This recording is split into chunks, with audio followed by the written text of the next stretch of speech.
गौतम बुद्ध अपने ध्यान में बैठे थे कि वहां पर एक आदमी आया।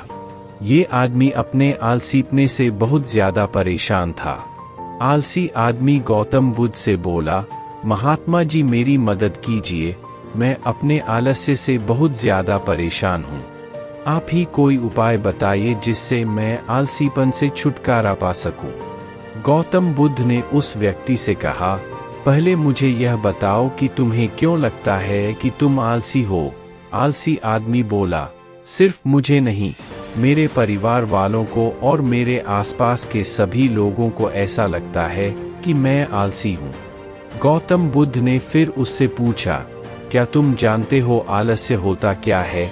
आलसी व्यक्ति बोला, नहीं मैं नहीं जानता, किंतु मैं इतना जरूर जानता हूँ कि आलस्य बहुत बुरी चीज है। इसकी वजह से मुझे बहुत नुकसान हुआ है जीवन में। गौतम बुद्ध बोले, जिस परेशानी से तुम छुटकारा पाना चाहते हो पहले उसके बारे में पूरी जानकारी ले लोगे तो उससे छुटकारा पाना आसान हो जाएगा।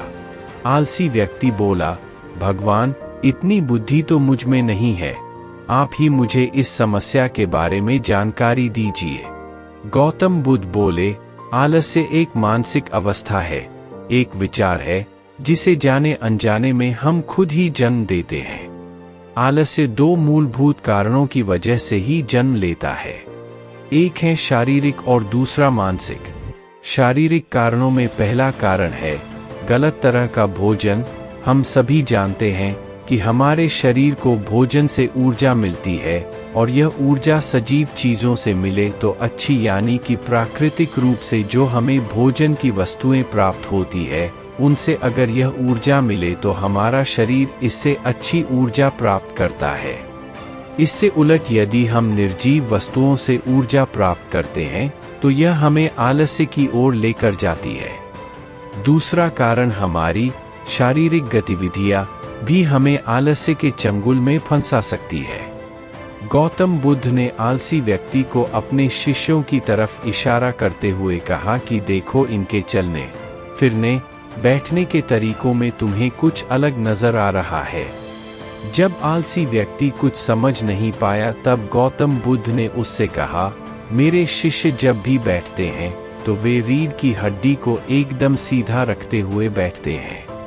चलते हैं तो उनके दोनों पैरों के बीच अच्छे से संतुलन बना रहता है और जब वह सोते हैं तो उनका शरीर एकदम शिथिल रहता है। ऐसा करने से उन्हें रात्रि में एकदम सही तरीके से नींद आती है।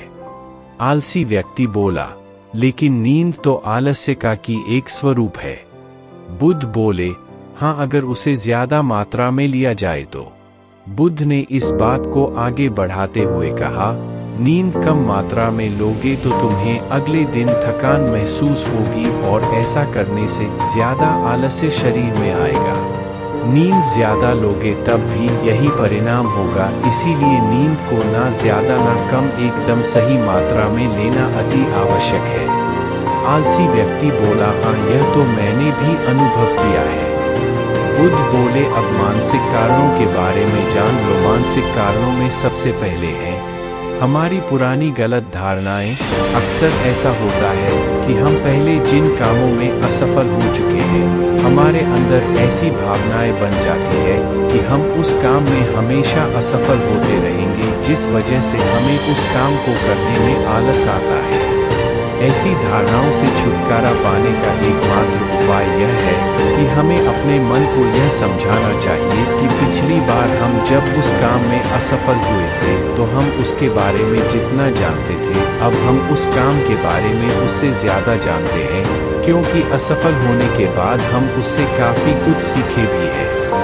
बुद्ध बोले, दूसरा कारण है आलसी और कामचोर लोगों की संगत। कई बार ऐसा होता है कि हम आलसी नहीं होते मगर जिनके साथ हम रहते हैं हम उन जैसे बनने लगते हैं। इससे छुटकारा पाने का उपाय बहुत सरल है, कामचोर और आलसी व्यक्तियों से दूर रहो।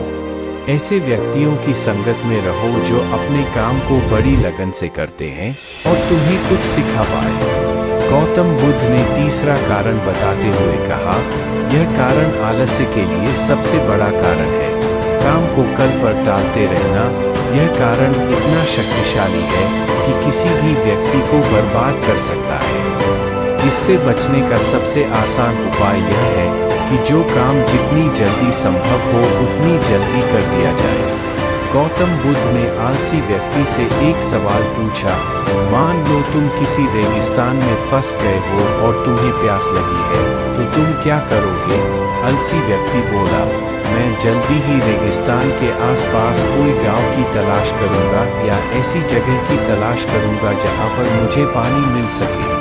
गौतम बुद्ध बोले, अगर तुम्हें काफी देर ढूंढने पर भी पानी ना मिले तब तुम क्या करोगे? आलसी व्यक्ति बोला, मैं तब भी अपनी तलाश जारी रखूंगा, क्योंकि ऐसी परिस्थिति में मेरे पास कोई और दूसरा विकल्प तो होगा ही नहीं। गौतम बुद्ध बोले, बिल्कुल सही, और यही है मानसिक स्तर पर आलस्य का चौथा कारण, किसी भी निश्चित लक्ष्य का ना होना। यह भी आलस की ओर लेकर जाता है। अब सुनो पांचवें कारण के बारे में। गौतम बुद्ध बोले, सोचो कि तुम्हारे पास काफी सारे सोने के दागिने हैं जो तुम्हें एक जगह से दूसरी जगह लेकर जाना है।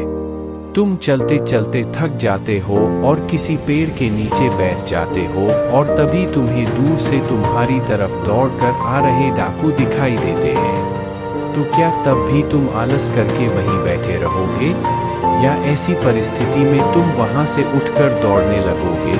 आलसी व्यक्ति बोला, जी मुझे वहां से दौड़ना ही पड़ेगा, नहीं तो मेरी जान और सोने के दागिने दोनों खतरे में पड़ जाएंगे। बुद्ध बोले, यानी कि तुम्हारे पास एक ठोस वजह होगी दौड़ने के लिए। यही है आलस्य का पांचवा कारण, किसी भी काम के लिए ठोस वजह का ना होना। आलसी व्यक्ति महात्मा बुद्ध की बातों से संतुष्ट हुआ। वह बोला, महात्मा जी, मैं अब आलस्य के बारे में सब कुछ जान चुका हूँ और अब मैं इन सभी कारणों पर काम करूँगा और अपने आलस्य को दूर भगा दूंगा। दोस्तों, आशा करता हूँ गौतम बुद्ध और आलसी व्यक्ति की कहानी आपको अच्छी लगी होगी और इसे पढ़ने के बाद अब आप कभी भी जीवन में आलस नहीं करेंगे।